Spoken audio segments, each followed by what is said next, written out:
ये जो हमने बात की दर्शन मोहनीय की बात, दर्शन मोहनीय को जानने के बाद अब हम चारित्र मोहनीय की बात करेंगे। हम जानते हैं कि चारित्र मोहनीय में 25 प्रकार के कषायों की बात आती है। शास्त्रकार भगवंतों ने कहा कि अप्पा नई वैरणी, अप्पा में कुड़ सामली, अप्पा काम दूहा धेनु, अप्पा में नंदनम वणम। इसका अर्थ है कि यहाँ पर आत्मा को 4 प्रकार की अलग अलग उपमाएं दी गई है। देखिए यहाँ पर चर्चा किसकी आई? आत्मा की, यानी कि कौन सा तत्व? जीव तत्व। तो आत्मा को जो 4 अलग अलग प्रकार की उपमाएं दी गई, पहले क्या कहा कि आत्मा किसके समान है? अप्पा नई वैरणी। नई का अर्थ है नदी, वैरणी का अर्थ है वैतरणी, अर्थात आत्मा को वैतरणी नदी कहा गया। वैतरणी नदी कहाँ पर है? नरक गति में। नरक गति में परमाधामी जीव वैक्रिय लब्धि से वैक्रिय नदी की विकुवर्णा करते हैं, और नरक के जीव जो प्यासे हैं, जो अपनी प्यास बुझाना चाहते हैं, वो दौड़कर उस वैतरणी नदी के पास जाते हैं और खोलते हुए पानी में जब डुबकी लगाते हैं तो वहाँ पर वो जल जाते हैं। उसके बाद क्या कहा? अप्पा में कुड़ सामली। आत्मा को जो दूसरी उपमा दी गई है उसमें कहा गया कुड़ सामली, अर्थात कुट शालमली वृक्ष, वो भी कहाँ पर है? नरक गति में है। नरक गति में वृक्ष को देखते हैं और जो नारकी के जीव है, अत्यंत गर्मी होने के कारण वे क्या करते हैं? छांव के लालच में उस वृक्ष के पास दौड़कर जाते हैं, और जैसे ही उस वृक्ष के नीचे पहुंचते हैं, जो कुटसालमली वृक्ष है, उनके जो पत्ते हैं, अत्यंत धार वाले पत्ते उनके ऊपर गिरते हैं, उनको शरीर को छिन्न भिन्न कर देते हैं, लोही लुहान कर देते हैं। उनके शरीर से खून की धारा बहने लगती है। तीसरी उपमा जो आत्मा को दी गई है, कामधेनु गाय के समान। कामधेनु गाय जो मनवांछित फल को प्राप्त कराती है। चौथी उपमा जो दी गई है, अप्पा में नंदनम वनम, अर्थात आत्मा को किसकी उपमा दी गई? नंदन वन की उपमा। नंदन वन कहाँ पर है? मेरू पर्वत पे। ये जो नंदन वन है इतना रमणीय है, इतना सुंदर है, इतना मनोहर है, अलग अलग प्रकार के पुष्पों की सुगंध से महकता हुआ ये नंदन वन है, और देवी देवता भी आनंद प्रमोद करने के लिए इस नंदन वन में आते हैं। इस प्रकार आत्मा को जो 4 उपमा दी गई, उसमें 2 शुभ उपमाएं, 2 अशुभ उपमाएं। कहने का तात्पर्य ये है कि आत्मा को दुख देना या आत्मा को सुख देना ये हमारे हाथ में है। आत्मा को किस प्रकार बनाना ये हमारे हाथ में है। यदि हमें हमारे जीवन को नंदनवन बनाना है, यदि हमें हमारे जीवन को सुगंध से सुवासित करना है, तो उसके लिए पुरुषार्थ भी हमें ही करना है। सोचिए, हमें हमारे जीवन को नंदनवन बनाने के लिए हमें सुगंध से हमारे आत्मा को सुवासित करना है, लेकिन किसकी सुगंध से? क्या धन संपत्ति की सुगंध से? क्या पद प्रतिष्ठा की सुगंध की? उससे हमें हमारे आत्मा को सुवासित करना है तो किससे? सोचिए कि हमारा प्रयत्न क्या है? धन संपत्ति कमाना। यही हमारी प्रवृत्ति जीवन भर चलती रहती है। लेकिन जब हम अपने घर में फोटो लगाते हैं तो किसकी फोटो लगाते हैं? परमात्मा की। पूजा हम किसकी करते हैं? परमात्मा की। हम किसके जैसा बनना चाहते हैं? जब परमात्मा की पूजा करते हैं तब भाव क्या है कि हे परमात्मा, मैं आपके जैसा बनना चाहता हूँ। मेरे में और आपके स्वरूप में कोई अंतर नहीं है, मगर हमारा पुरुषार्थ किस ओर जा रहा है? धन प्राप्ति की ओर। कोई भी व्यक्ति, भले ही उसके जीवन का लक्ष्य है धन प्राप्ति, लेकिन क्या वो अपने घर में टाटा, बिरला, अंबानी या बिल गेट्स की फोटो लगाता है? नहीं लगाता है। इसका अर्थ क्या है? इससे क्या सिद्ध होता है कि कहीं ना कहीं हम किसको महत्व देते हैं? परमात्मा को, परमात्मा के गुणों को। हमने परमात्मा की जो फोटो लगाई है, परमात्मा की जो हम पूजा करते हैं, हम परमात्मा की पूजा किस लिए करते हैं? कि उनके पास क्या धन संपत्ति है इसके लिए? नहीं, वे सर्वगुण संपन्न है। हमारा जो विषय है सर्वगुण संपन्न। हम परमात्मा की पूजा करते हैं क्योंकि वे सर्वगुण संपन्न है और कहीं ना कहीं हम उनके गुणों से प्रभावित हैं। इसलिए कहीं ना कहीं हम अपने भीतर में गुणों को महत्व देते हैं। जिस प्रकार परमात्मा सर्वगुण संपन्न है, उसी प्रकार प्रत्येक आत्मा में अनंत अनंत गुण भरे पड़े हुए हैं, लेकिन वो गुण प्रकट नहीं हो पा रहे हैं। उसके पीछे का कारण क्या है? तो शास्त्रकार भगवान कहते हैं, कोहम च माणम च तहेव मायम लोहम चौथम अजत दोषा। अर्थात क्रोध, मान, माया, लोभ, इन चार को आध्यात्मिक दोष कहा गया है। ये चार आध्यात्मिक दोष यानी कि आध्यात्मिक विकास में बाधक तत्व है। ये जो चार कषाय है, ये हमारे भीतर के गुणों को प्रकट होने नहीं देते। इसीलिए हम आत्म विकास में आगे नहीं बढ़ पाते हैं। हमें यदि आत्म विकास में आगे बढ़ना है, हमें यदि गुण स्थानक में आगे बढ़ना है, सोचिए गुण स्थानक का संबंध कौन से कर्म के साथ है? मोहनीय कर्म के साथ। और मोहनीय कर्म में जैसे जैसे जीव के कषाय कम होते जाते हैं, जैसे जैसे मोह उसका मंद होते जाता है, वैसे वैसे गुणों का विकास होते जाता है और वैसे वैसे जीव गुण स्थानक में आगे बढ़ता है। मिथ्यात्व गया और जीव चौथे गुण स्थानक में आ जाता है। फिर जैसे जैसे गुणों का विकास होता है, पांचवें, छठे, और इस प्रकार आगे बढ़ते बढ़ते जीव चौदहवें गुण स्थानक में पहुंचता है। इसीलिए यदि हमें गुणों में, गुण स्थानक में आगे बढ़ना है, आत्म विकास में आगे बढ़ना है, तो सबसे पहले हमें ये जानना है कि कषाय किस प्रकार हमारे गुणों को प्रकट नहीं होने देते। कषाय की भयानकता क्या है? तो उसके लिए शास्त्रकार भगवान कहते हैं, कोहो पीम पणा से माणु विणय नासणो माया मित्ताणी नासेई लोहो सव्व विनाशणो। इसका अर्थ क्या है कि कोहो पीम पणा से, अर्थात क्रोध प्रीति का यानी कि क्षमा गुण का नाश करता है। यहाँ पे नाश करने का अर्थ क्या है कि हमारे क्षमा गुण को वो प्रकट नहीं होने देता है। हमारे शास्त्र में प्रथम अनुयोग में ब्रह्मदत्त चक्रवर्ती का दृष्टांत है कि हम जानते हैं कि अवसर्पिणी और उत्सर्पिणी काल में 12 चक्रवर्ती होते हैं। ब्रह्मदत्त चक्रवर्ती अंतिम चक्रवर्ती थे, 12वें चक्रवर्ती। एक बार कुछ ऐसा प्रसंग हुआ कि एक ब्राह्मण को ऐसा लगा कि मेरे साथ गलत हुआ, मेरे साथ अन्याय हुआ, चक्रवर्ती ने मेरे साथ सही नहीं किया, अब मुझे किसी भी प्रकार से उसके साथ बदला लेना है।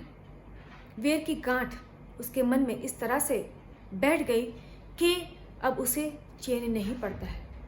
उसका मन कहाँ पे दौड़ रहा है, किस प्रकार मैं चक्रवर्ती से बदला लूँ। लेकिन ब्रह्मदत्त तो चक्रवर्ती थे, राजा थे, और ये सामान्य ब्राह्मण, तो बदला ले तो किस प्रकार से ले।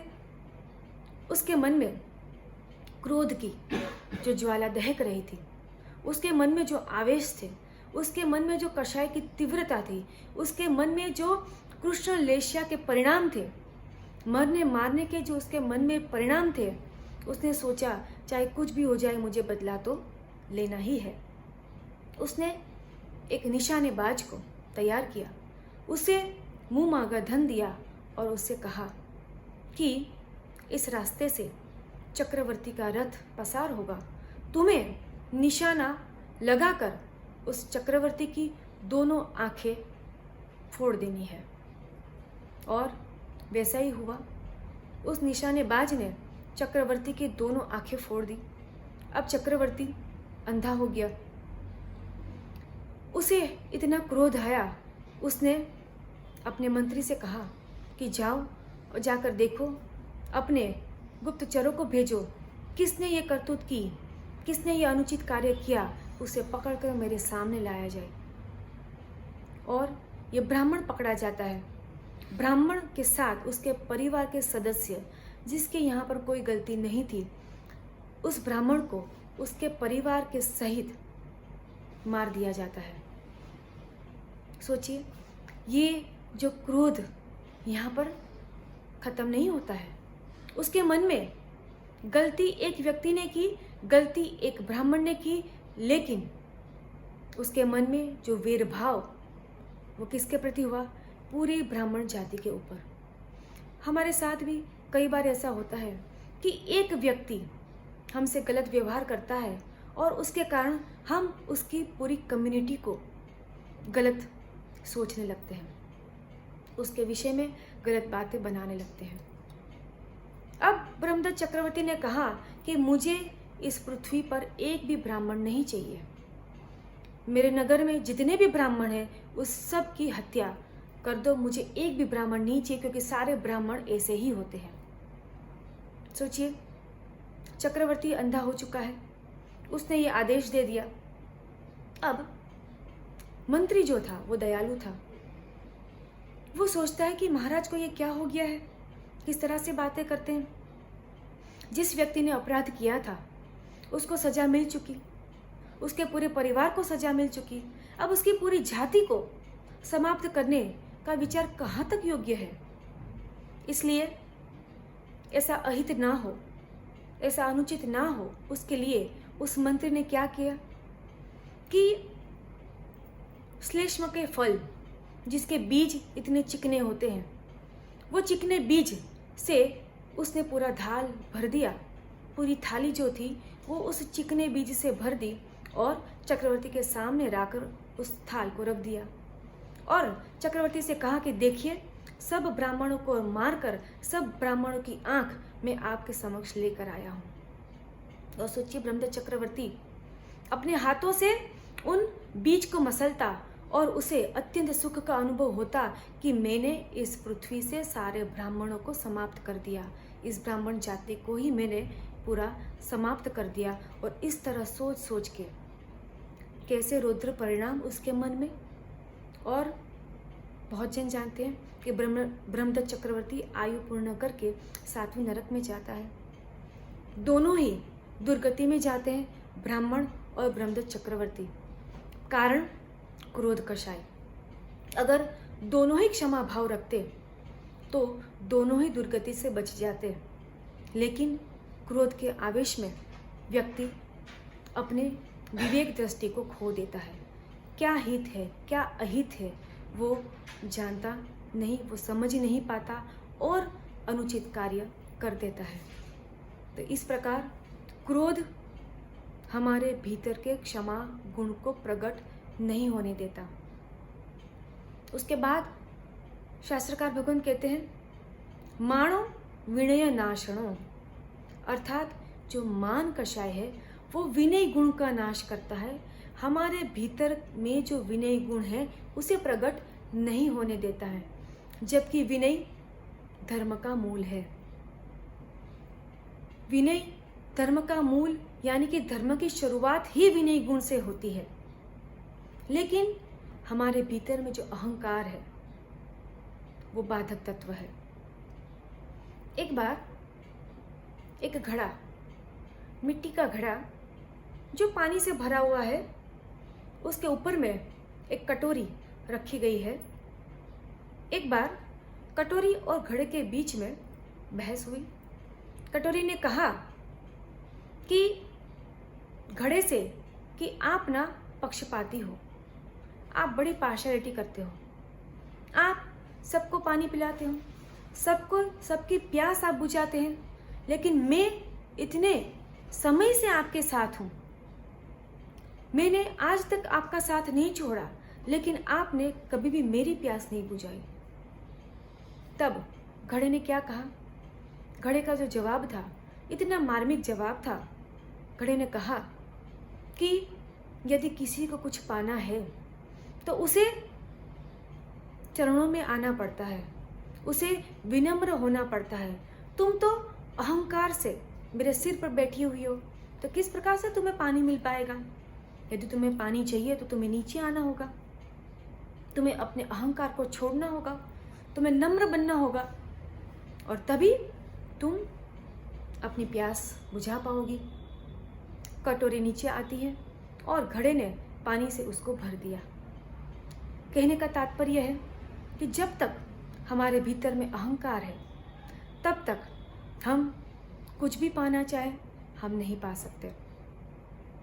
एक बार एक व्यक्ति संत के पास जाता है और संत से कहता है कि मैंने कई बार सुना कि हमें आत्मानुभव करना चाहिए, भेद ज्ञान प्राप्त करना है, हमें सम्यक दर्शन की प्राप्ति करनी है, लेकिन हमारे भीतर में, लेकिन जब भी मैं आत्मानुभव को प्राप्त करने का प्रयत्न करता हूँ, पुरुषार्थ करता हूँ, तो ये मुझसे नहीं होता।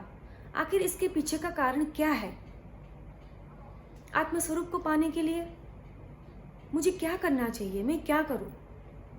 उस संत ने कहा कि देखो, सामने खिड़की है, उस खिड़की से तुम्हें क्या दिखाई देता है?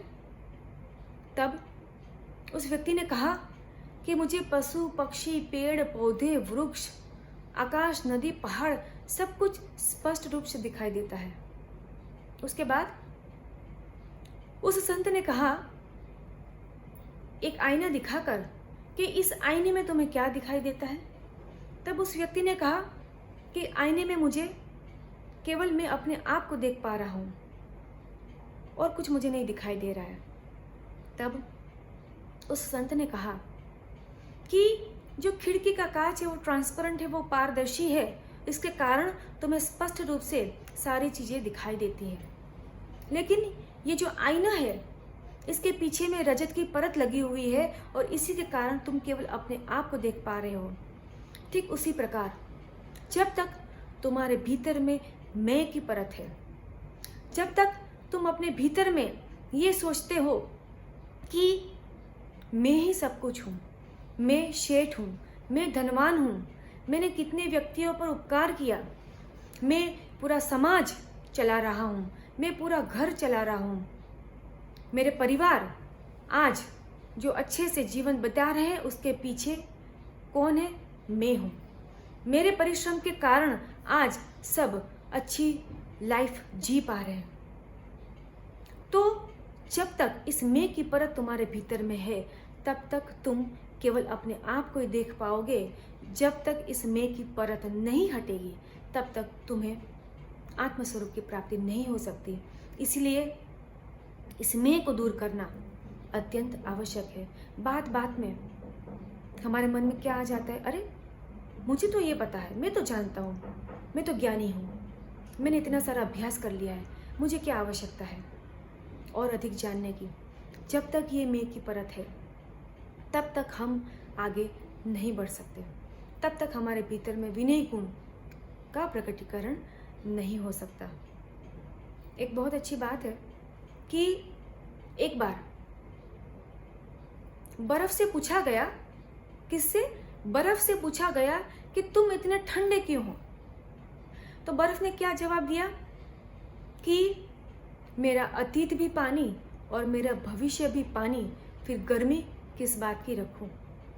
यही बात हमें अपने जीवन में समझनी है कि हमारा अतीत भी खाली हाथ और हमारा भविष्य भी खाली हाथ। हम आए थे खाली हाथ, जाएंगे खाली हाथ, फिर अहंकार किस बात का?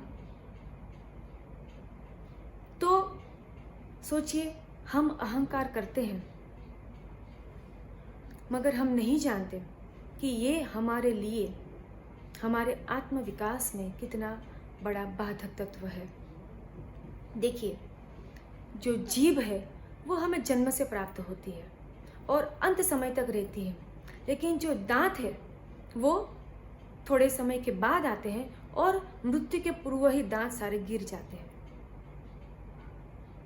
क्यों? दांत कठोरता के कारण वो अल्प समय के लिए रहते हैं और मृदुता के कारण जीव दीर्घस्थायी है। इसीलिए जो अहंकारी व्यक्ति है वो आध्यात्मिक विकास में ज़्यादा आगे नहीं बढ़ सकता, लेकिन जो नम्र व्यक्ति है, जो विनम्र है, जिसमें नम्रता के गुण हैं, जिसमें विनय के गुण हैं, वो व्यक्ति जीवन में आध्यात्मिक विकास में आगे बढ़ता है।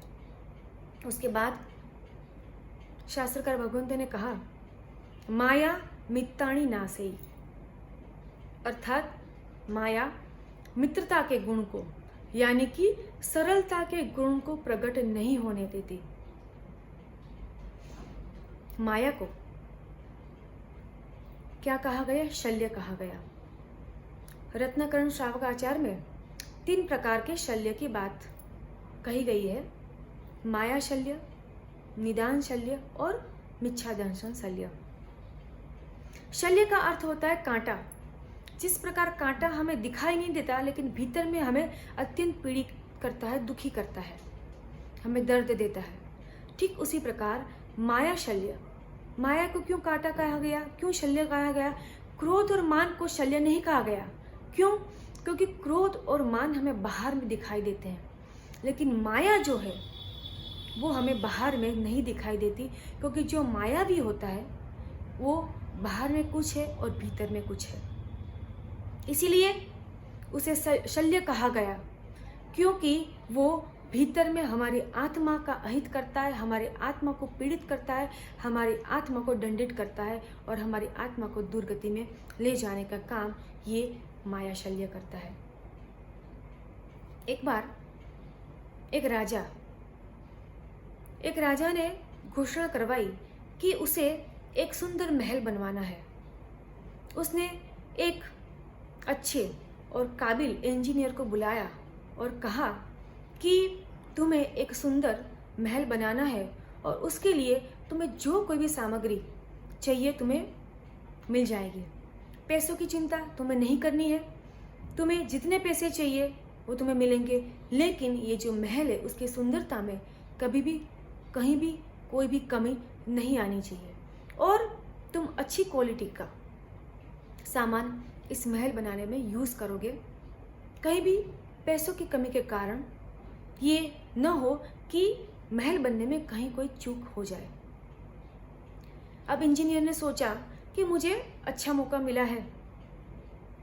उसके मन में माया के भाव चलने लगे, उसके मन में लालच भी आई कि मुझे क्या करना है, मुझे तो महल बनाकर यहाँ से चले जाना है, उसके बाद मुझे वापस यहाँ पे आना नहीं है, तो क्यों ना ये अच्छा मौका है और अच्छा मौके का मैं फ़ायदा उठाऊं। उसने क्या कहा? उसने राजा से पूरे पैसे लेने शुरू किए और माल कौन सा लिया? हल्की क्वालिटी का। और इस तरह से उसने अपना प्रॉफिट बनाना शुरू किया। एकदम हल्की क्वालिटी का माल वो लाता और इस प्रकार से महल बनाने का काम उसका शुरू हुआ। देखते देखते थोड़े दिनों में यह महल बनकर तैयार हो गया, लेकिन उस इंजीनियर ने महल की सुंदरता में कहीं भी कोई कमी नहीं आने दी। महल इतना सुंदर, इतना आकर्षक कि देखने वाले को लगे कि इससे सुंदर वस्तु इस संसार में और कोई हो ही नहीं सकती।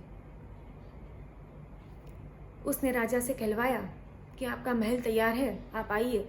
राजा पूरे परिवार के साथ, पूरे नगरजन के साथ महल को देखने के लिए आता है और जिन्होंने भी इस महल को देखा इतनी तारीफ की, इतनी प्रशंसा की कि क्या सुंदरता है, क्या भव्यता है, ऐसा महल हमने आज तक नहीं देखा।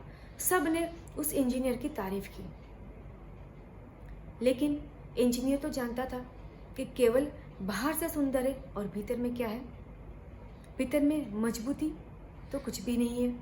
अब देखिए होता क्या है कि राजा ने घोषणा की कि इस इंजीनियर के काम से मैं इतना प्रसन्न हूँ, इतना प्रभावित हूँ, मैं इसे कुछ पुरस्कार देना चाहता हूँ और पुरस्कार में ये महल मैं इस इंजीनियर को देना चाहता हूँ।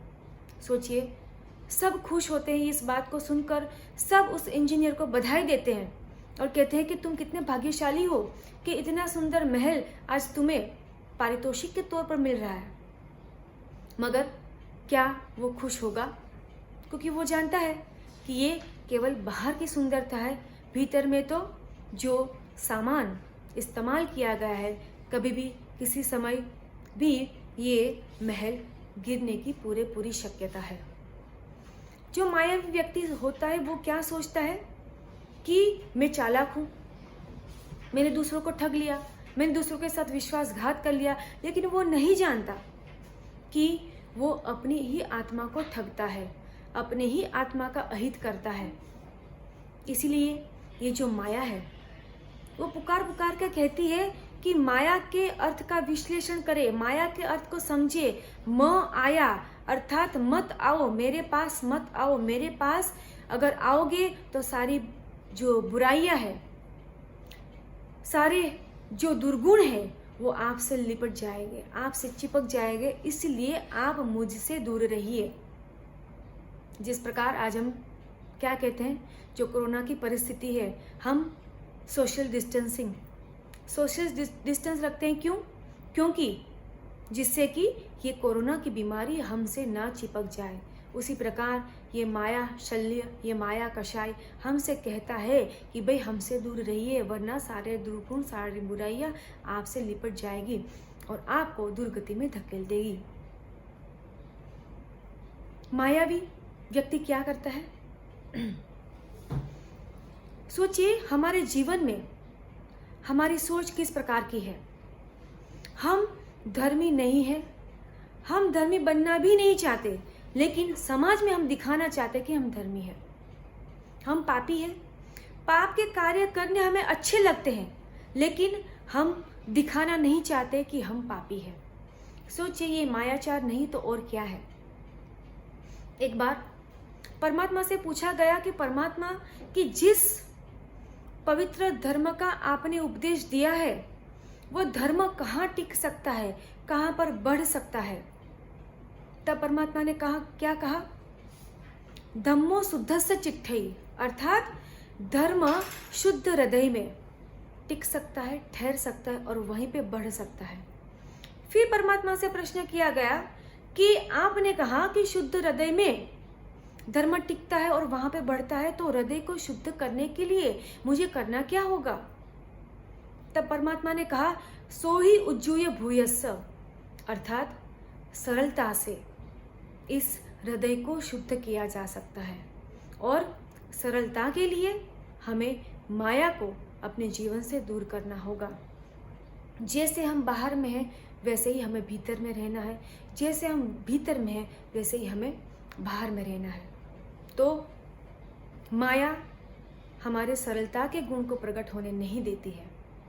और उसके बाद लोभ के बारे में क्या कहा? लोहो सव्व विनाशनो, अर्थात लोभ हमारे समस्त गुणों का नाश करता है।